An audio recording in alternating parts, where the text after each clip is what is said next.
하사 동정녀 마리아에게 나시고 본디오 빌라도에게 고난을 받으사 십자가에 못 박혀 죽으시고 장사한 지 사흘 만에 죽은 자 가운데서 다시 살아나시며 하늘에 오르사 전능하신 하나님 우편에 앉아 계시다가 저리로서 산 자와 죽은 자를 심판하러 오시리라. 성령을 믿사오며 거룩한 공회와 성도가 서로 교통하는 것과 죄를 사하여 주시는 것과 몸이 다시 사는 것과 영원히 사는 것을 믿사옵나이다. 아멘. 찬송가 520장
제6시가 되매 온 땅에 어둠이 임하여 제9시까지 계속하더니 제9시에 예수께서 크게 소리 지르시되 엘리 엘리 라마 사박다니 하시니 이를 번역하면 나의 하나님 어찌하여 나를 버리셨나이까 하는 뜻이라. 곁에 섰던 자 중 어떤 이들이 듣고 이르되 보라 엘리야를 부른다 하고 한 사람이 달려가서 해면에 신 포도주를 적시어 갈대에 끼어 마시게 하고 이르되 가만두라 엘리야가 와서 그를 내려드나 보자 하더라. 예수께서 큰 소리를 지르시고 숨지시니라. 이에 성소 휘장이 위로부터 아래까지 찢어져 둘이 되니라. 예수를 향하여 섰던 백부장이 그렇게 숨지심을 보고 이르되 이 사람은 진실로 하나님의 아들이었도다 하더라.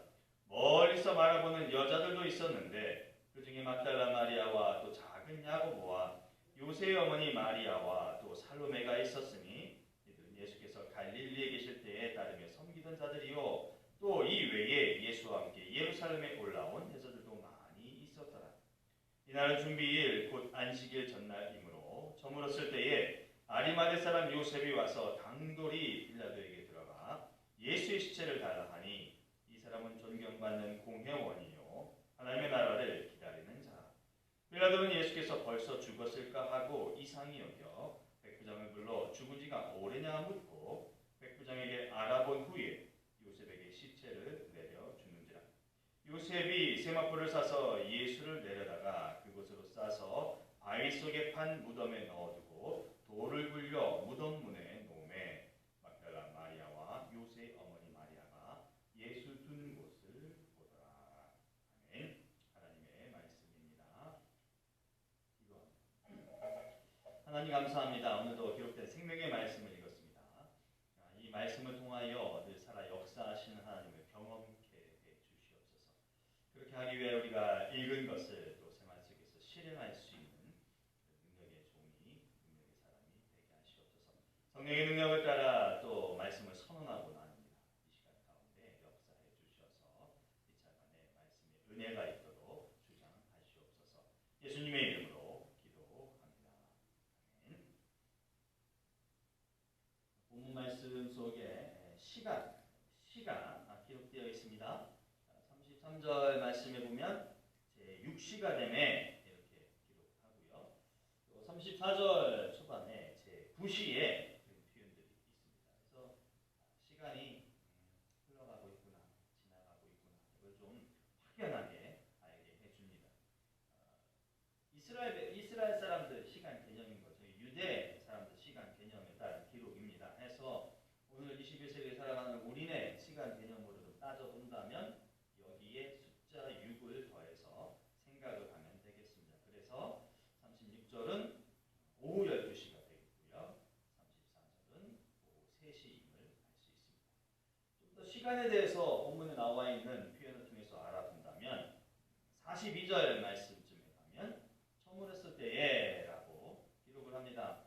시간은 명확히 나와 있지 않아요. 하지만 날이 어두워짐을 기록하고 있어 일반적인 관리에 따라서 하루가 좀 저물어가고 있는 그런 개념으로서 이야기합니다. 그래서 오늘날 우리네 시간을 보는 생활 패턴으로 보면 6시쯤이라고 보는 견해가 있습니다.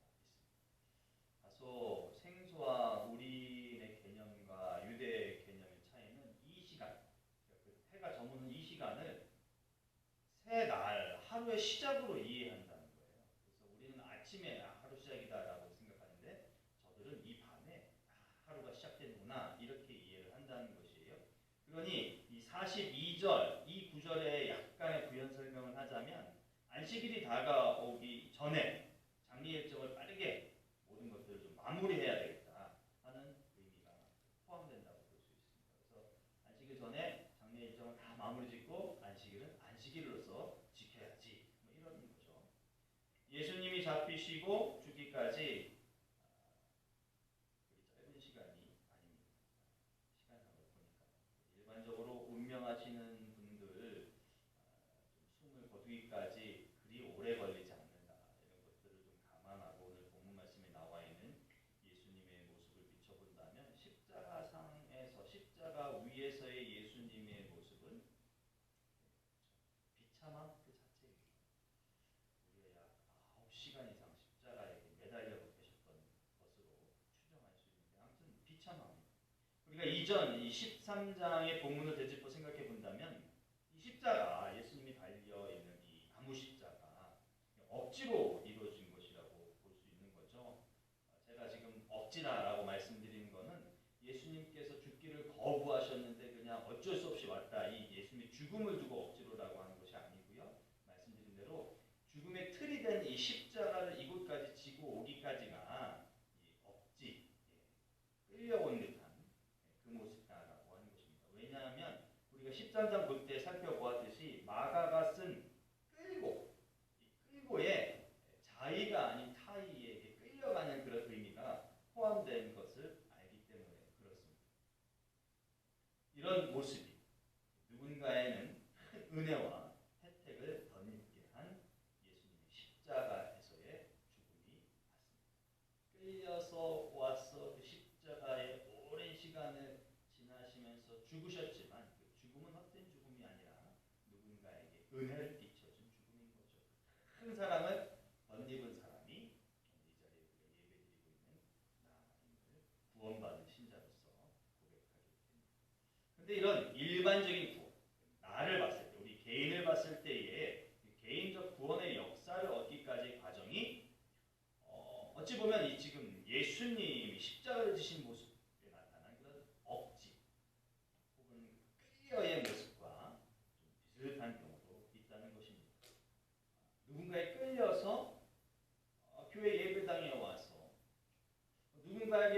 복음을 전해주는 것에 의해서 듣게 됨으로 인하여서 환경의 어려움 때문에 그 환경에서 마치 밀쳐져 있는 듯한 그런 상황에서 교회로 이런저런 이유가 있었고 사연이 있어서 교회에 발을 들이게 되었고 예배라고 하는 그런 것들을 경험하게 되었고 성경이라는 것을 읽게 되었고 종국에는 예수님을 알게 되고 복음을 믿어 오직 예수님만이 구주 되십니다.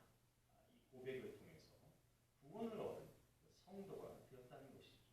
물론 그 중에는 스스로 발걸음을 옮긴 분들도 있지만 보편적인 대다수가 그냥 이런 현상 때문에 예수를 믿게 되었는데 결국에 그것이 인생의 전환과 변화와 새 소망을 얻는 새 기쁨을 얻는 그런 장이 되었다는 것입니다.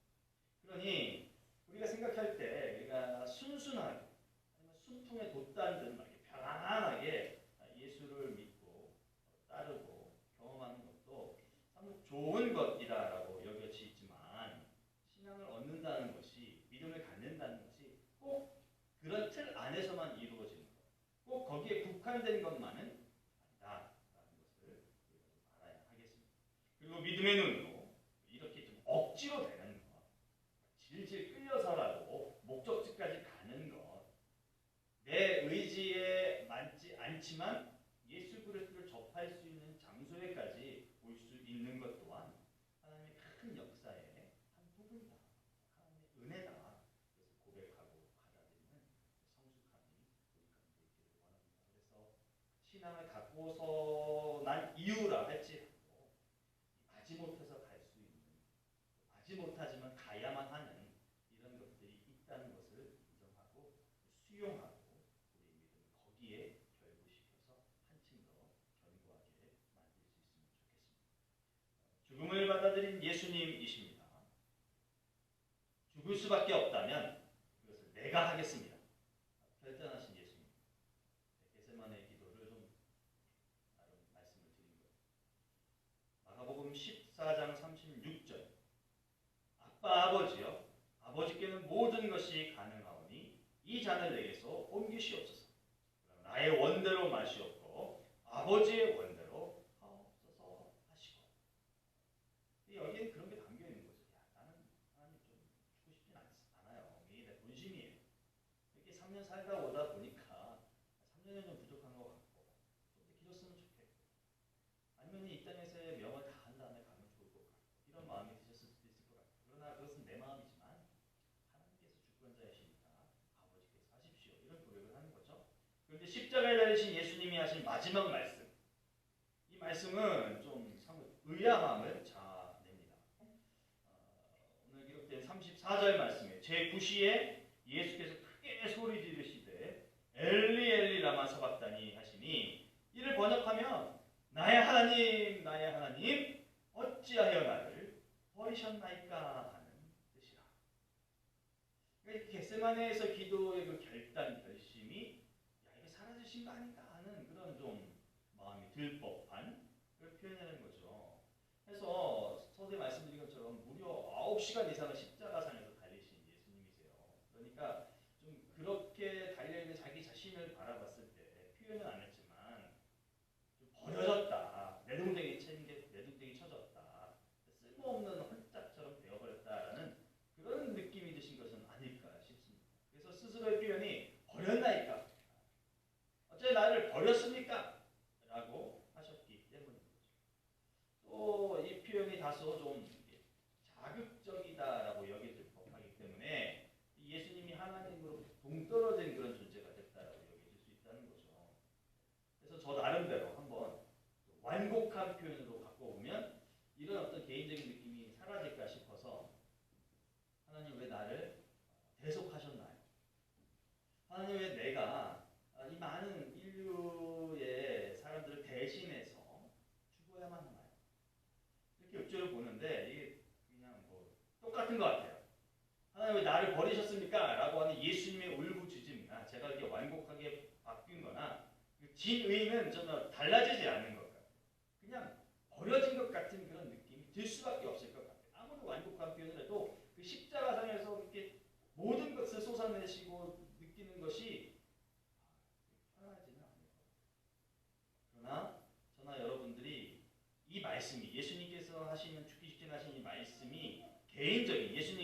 이성적인 감정을 드러내는 것이 아니라는 것, 이것을 아는 것이 중요합니다.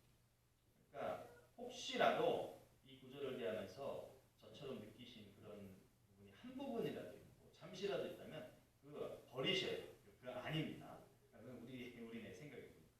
시편 22편 1절 말씀이에요. 내 하나님이여, 내 하나님이여, 어찌 나를 버리셨나이까? 어찌 나를 멀리하여 돕지 아니하시오며 내 신음소리를 듣지 아니하시나이까? 이게 다윗시거든요.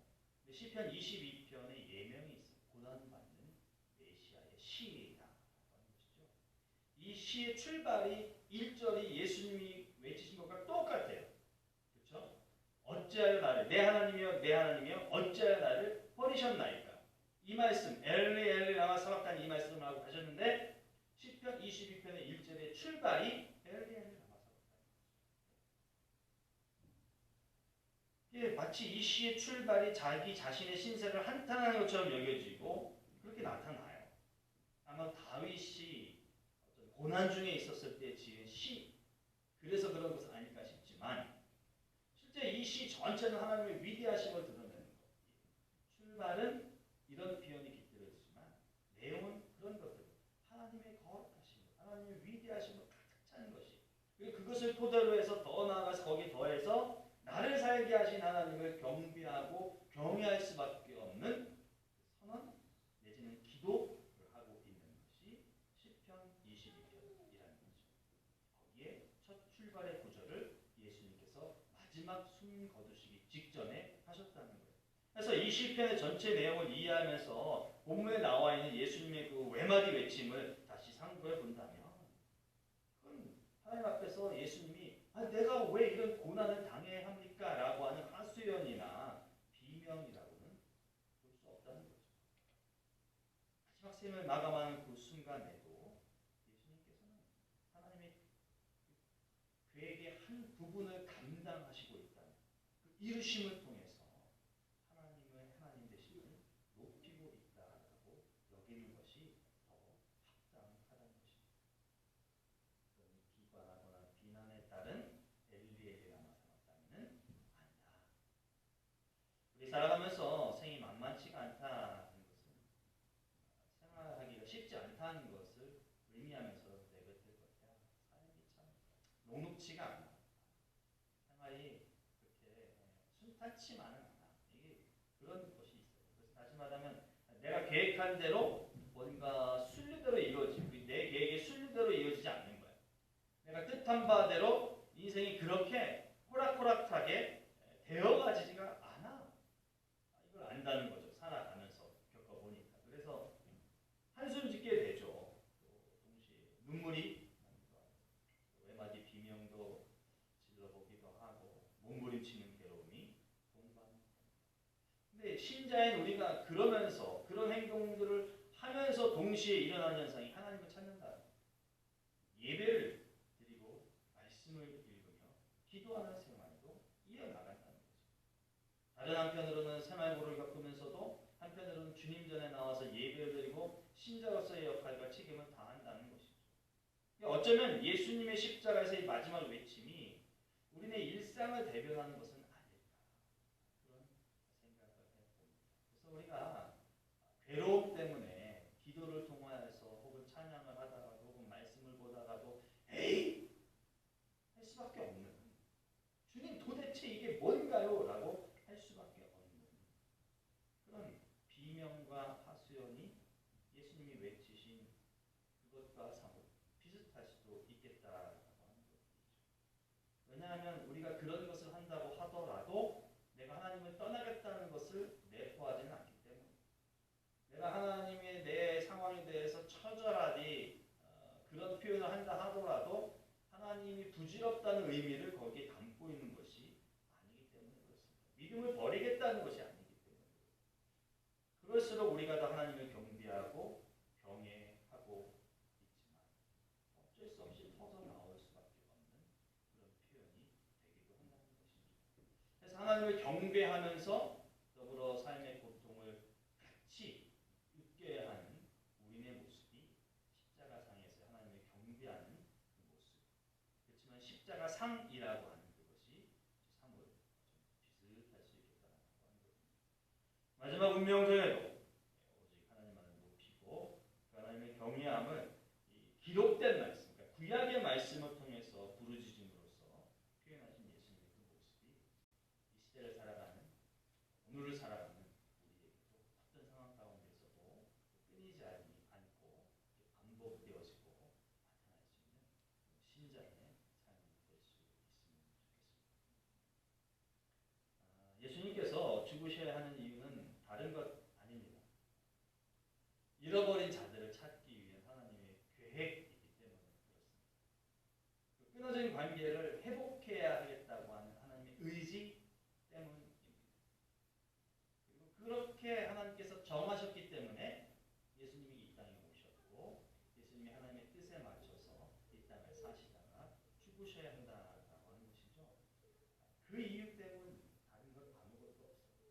그래서 이것을 우리가 가장 잘 아는 성경 말씀의 가장 친근한 구절로 좀 바꿔서 생각을 해보면 요한복음 3장 16절이 제일 근사치가 아닐까 싶습니다. 하나님이 세상을 이처럼 사랑하사 독생자를 주셨으니 이는 그를 믿는 자마다 멸망하지 않고 영생을 얻게 하려 하십니다.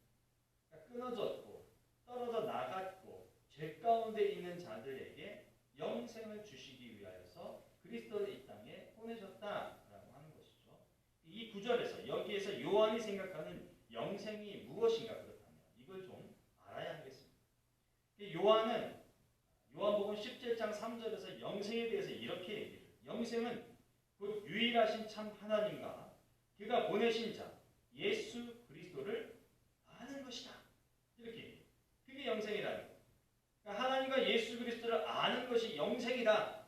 너희가 하나님과 예수 그리스도를 알아야 한다. 이 얘기를 합니다. 달리 말하면 인간이 끊어져 있고 죄 가운데 있고 하나님을 모르고 떨어져 있던 인간이 새로워지고 영생을 얻기 위해서는 그 근거가 하나님과 예수님이 되신다는 것을 내포하고 있는 거죠. 그런데 하나님은 이 계획을 어떻게 이루시기를 원하셨다고요?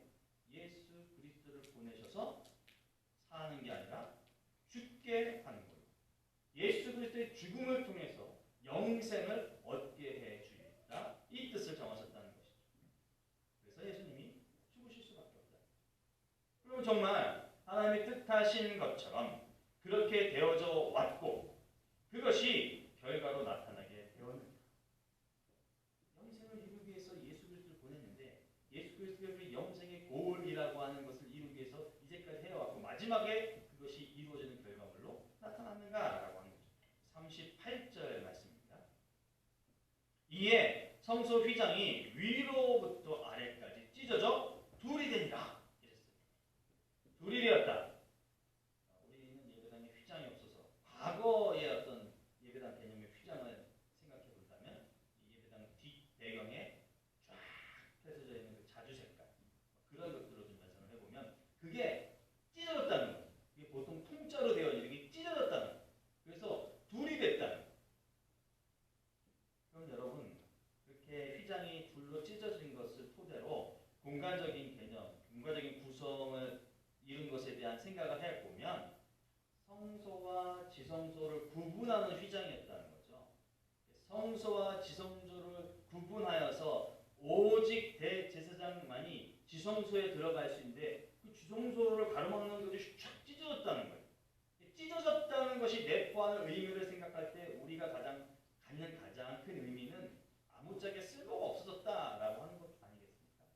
그러니까 그것을 구분하고 있던 성소와 지성소를 구분하고 있던 그 휘장이 휘장으로서의 역할을 더 이상 하지 못하게 됐다.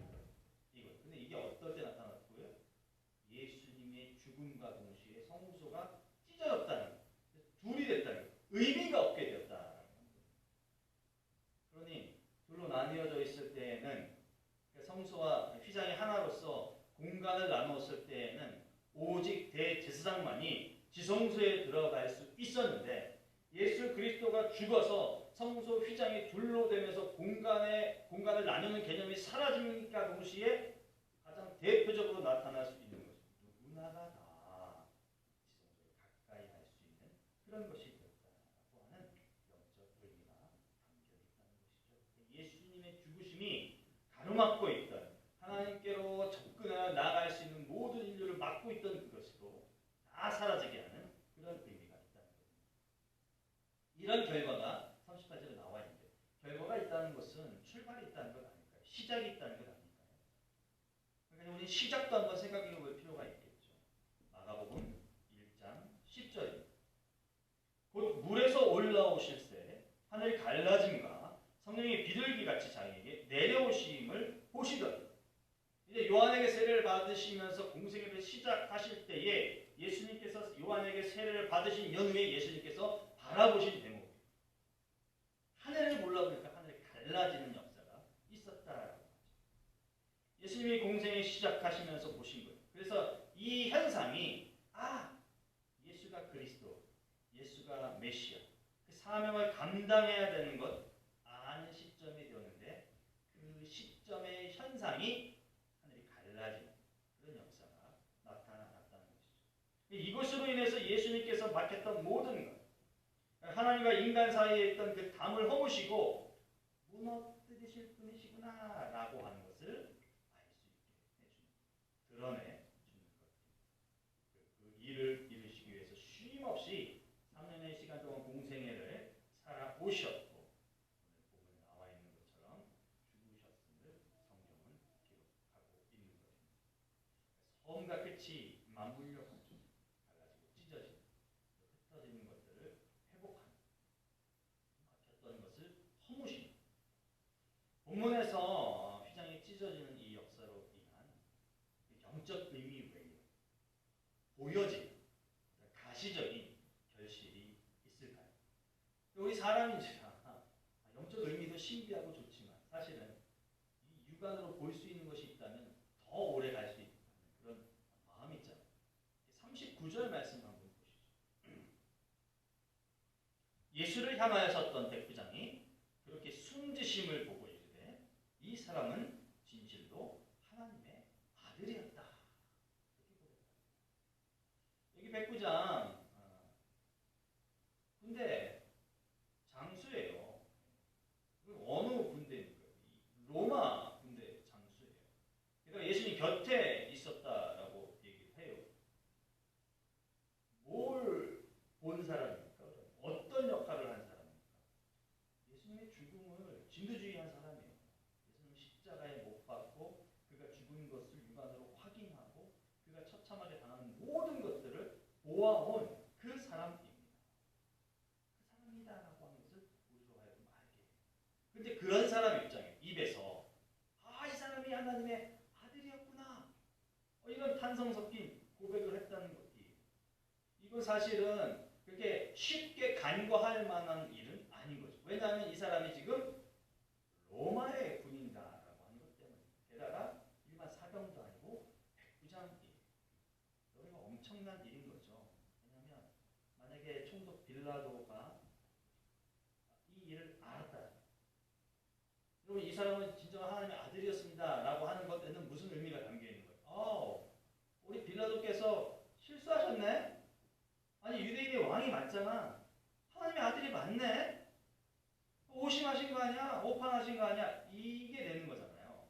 그런 고백을 만약에 총독 빌라도가 알았다면 이게 그냥 묻혀질 일은 아니었다라고 하는 거죠. 총독 입장에서는 로마를 보호하고 또 총독 스스로를 지켜야 하기 때문에 백부장을 죽일 수도 있는 일, 엄청난 일이 생길 수도 있는 거죠. 그리고 그 주변에서 이가 한 이야기를 들을 법한 모든 이들도 쓸어버려야 하는 그런 일도 있을 수 있는 거예요. 근데 이런 상황에서 백부장은 속내를 그냥 이게 무의식인지 의도한 것인지 모르지만 속에서 나오는 표현을 그대로 했다. 생전 이런 말, 이런 표현을 예수님과 함께 죽음에 이르는 과정을 지나오면서 내뱉어 보지도 않았던 사람이 예수님의 죽음 이후에 이런 고백을 했다. 또 우리 43절 말씀을 한번 볼까요? 아리마대 사람 요셉이 와서 당돌이 빌라도에게 들어가 예수의 시체를 달라 하니 이 사람은 존경받는 공회원이요 하나님의 나라를 기다리는 자라. 그랬습니다. 총독 빌라도에게 이렇게 들어가기가 쉽지는 않았었나 봐요. 근데 성경은 당돌이 이렇게 기록을 합니다. 건방지게 간 것처럼 이렇게 느껴질 수 있는데 원문을 보면 담대하게, 용감하게 이런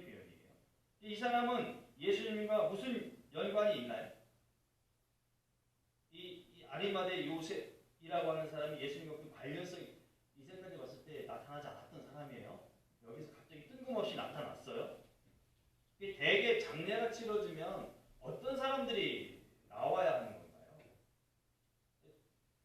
죽음을 접한 망자를 보면 망자가 가족사가 어떻게 되는지, 그래서 그에게 죽음을 알리고 이 시신을 수습할 수 있게끔 그 망자가 정말 가족이 맞는지 아닌지 확인하는 그런 절차가 우리네 사회에도 있어요. 이때에도 거의 비슷했다라고 해요. 그렇다면 예수님 주변에 측근들이 와야 되는데, 측근들이라고 하면 누구를 제일 먼저 연상할 수 있을까요? 3년 동안 같이 살아간 제자들인데 아시다시피 도망갔어요. 그렇죠? 콧배기도 안 보여요. 근데 뜬금없이 예수님의 장례를 위해서 이 사람이 나왔다는 것이 아무 연관이 없는데 갑작스럽게 둘은 여기에서 나옵니다. 근데 이 사람이 어떤 사람입니까? 평민입니까? 아니에요. 공회원이라고 합니다. 그럼 한번 우리 생각을 더듬어 보죠. 공회원은 어떤 사람들이었습니까? 산헤드린 공회원이라고 하는 자들. 공회라고 하는 것. 이게 어떤 일을 한 거예요? 지금 예수님의 죽음을 만든 장본인이에요. 그렇죠? 산헤드린 공회의 공회원이 했다는 거예요. 그러니까 예수를 죽여야 한다고 결정했을 때 그 자리에 있던 사람임이 여기서 증명이 되는 거예요. 근데 그런 사람이 왔어요. 근데 그 사람의 실체는 뭐예요? 하나님의 나라를 기다리는 자였어요. 숨겨진 진실은 모두가 약 70여 명이 공회원의 인원수라 말을 해요. 근데 적어도 69명은 찬성을 했다 할지라도 한 명, 이 사람은 어쩌면 그 찬성의 찬성표를 안 던졌을 수도 있는 사람인 거죠. 하나님의 나라를 기다리는 자로서 예수님이 죽으셨다는 말을 듣고 여기에 와서 당당하게 빌라도 앞에 가서 시체를 달라라고 요구를 한다는 것입니다. 숨어 있는 신자가 있다는 것. 어딘가에 우리는 알지 못하지만 하나님께서 예비는 숨겨둔 신자가 있다라고 합니다. 적어도 이 두 가지의 예가, 백부장과 이 아리마대 사람 요셉 공회원이 이 사람의 예가 예수 그리스도의 죽음이 새 생명을 얻게 한다. 그것을 증명한다고 여겨집니다. 다른 무엇보다도 이 두 사람, 백부장이나 아리마대 요셉, 이들의 고백과 이들의 행동이 목회자 한 사람인 저로서는 이 교회에 이런 사람들로 좀 채워질 수 있는 하나님의 은혜와 역사가 있기를 소망합니다.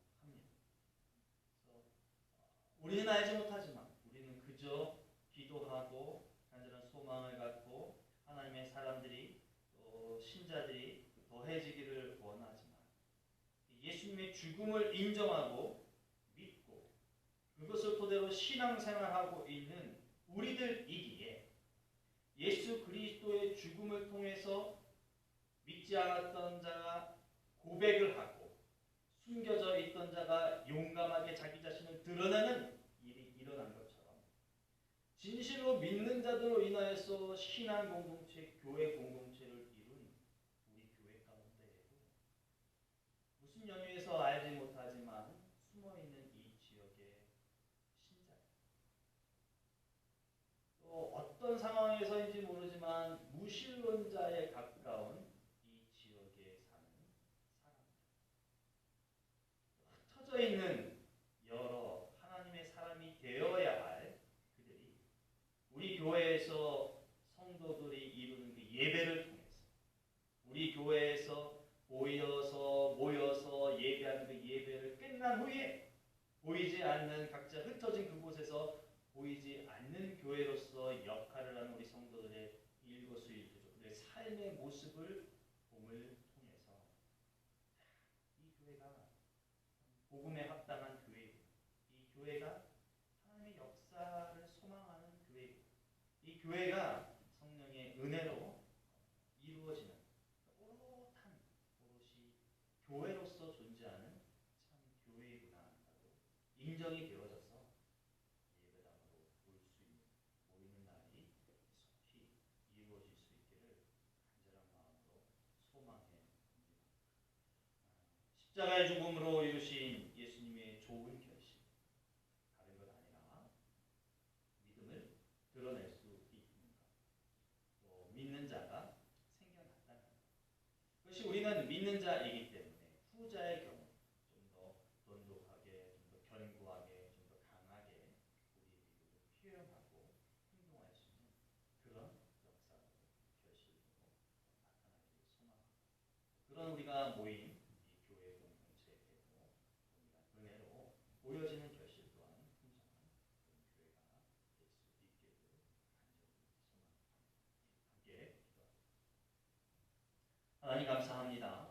예수 그리스도의 죽는다는 것만 생각하면 참 비통하고 비참할 수밖에 없지만 그 죽음으로 인해서 새 생명이 태동했다는 것, 일어났다는 것, 생겼다는 것만큼은 기뻐할 수밖에 없는 놀라운 감격적인 일입니다.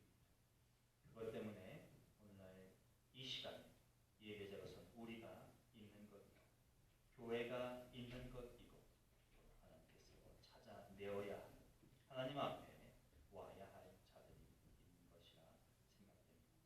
모쪼록 우리 교회를 통하여서 믿는 신실하게 믿는 우리의 모습을 통하여서 또 부족하지만 참되게 살아가려고 애쓰는 우리를 통하여서 말씀이 기록된 그런 역사가 우리에게도 이 시대에 가시적으로 나타날 수 있도록 주장하시고 인도하여 주시옵소서. 성장하고 또 성숙하는 교회가 되게 하시옵소서. 예수님의 이름으로 기도합니다. 주신 말씀을 생각하면서 함께 기도하기를 소망하고요. 교회를 위하여서 새롭게 시작될 교육과 예배를 위해서 정혜정 성도 출산에서 각자가 갖고 나온 기도 제목을 놓고 함께 기도합니다. 사랑하는 공성하신 아버지 하나님 감사합니다. 하나님을 믿고 예수 그리스도의 구주로 고백하며 새로운 신자로서의 삶을 살아내는 우리가 되게 해주셔서 감사합니다. 이 놀라운 감격 가운데 밑바탕에 예수 그리스도의 죽음이 있다는 것 다시금 알게 하시니 감사합니다. 사는 동안 내가 잘나서 내가 잘돼서 사는 것이 아니라 예수 그리스도의 죽음의 터 위에 내가 살아있다는 것을 기억하는 우리가 되게 하여 주셔서 예수 그리스도의 죽음을 헛되이 만들지 않도록 애쓰고 들어가는 우리가 되게 하시옵소서. 다시는 죄악에 빠지지 않도록 이것을 잘 추스리게 하시고 힘들고 어려울 때마다 홀로 괴로움에 비명지르지 않게 하시고 예수 그리스도를 찾고 하나님을 구하는 우리 기도의 생활을 하게 하시옵소서. 삶의 변화를 일궈낼 수 있도록 주장하시옵소서. 홀로 신앙생활하지 않고 있습니다. 공동체로 옮겨서 신앙생활을 하고 있습니다. 하나님 어느 곳에 있든지 간에 공동체에 묶여 있다라고 하는 사실 잊지 않게 하시고 하나님 교회 안에서 주어지는 일을 잘 감당하게 하시고 무엇보다도 예배 최선을 다하는 우리가 되게 해주셔서 하나님의 영광을 드러내는 예배 하나님께서 우리를 사랑하심을 확인하는 그런 예배 성령의 인도하심을 구하고 인도하심을 충만하게 덧입혀지는 그런 예배를 늘 드리고 준비하며 참여할 수 있는 우리가 되게 하시옵소서. 이런 분인 예배가 되지 말게 하시고 주님과 진정으로 정성을 다하는 예배가 이교에 속하는 예배가 되게 하시옵시고 하나님께 올려드리는 예배가 되게 하시옵소서. 예배를 통하여 받아야 할 은혜가 하나님께서 허락하심을 통하여 승인처럼 되게 하시고 받은 은혜를 통하여 일상을 살아갈 나가는데 전혀 어려움이 되게 하시옵소서. 삶의 모진 시간들이 있다 할지라도 하나님이 주신 능력과 힘을 통하여서 이겨 나가게 하시고 서게 하시옵소서. 영혼의 강건함을 도하여 주시고 이 땅의 삶을 살아야 하오니 그질의 풍성함으로 허락하여 주시옵소서. 비굴하지 않게 하시옵소서. 부족하지 않게 하시옵소서. 정의전 성도 사랑하여 주시니 감사합니다. 귀한 생명을 잉태케 하시고 이제 출산의 날이 다가오셨습니다. 하나님 복중태아에게 하나님께서 삶을 부어주시고 은혜를 더하여 주시옵소서. 매 주차마다 영상적인 발달을 해주시옵소서. 하나님이 예배하신 그날 그 누군가도 원망함에 안기게 하시옵소서. 모든 시간들이었습니다. 그럼에도 불구하고 살아낼 수 있음에 감사하는 귀한 날의 믿음의 고백 위에 하나님 크신 역사를 더하여 주셔서 그만한 시간 한잠을 이루게 하시고 식사를 잘하게 하시고 몸에 불편한 것들이 제